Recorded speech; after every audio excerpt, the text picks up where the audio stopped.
ఇవాళ నేను బెండకాయ గుడ్లు పులుసు చేస్తానండి. వాటికి కావాల్సింది మిరపకాయలు, ఆవాలు, జీలకర్ర, మినపప్పు, మెంతులు.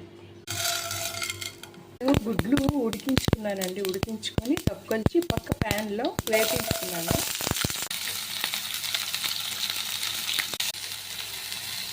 ఇందులో నేను పసుపు, ధనియా జీరా పౌడర్, కారం, నేను ఆయిల్ వీలైనంత తక్కువ వేస్తానండి.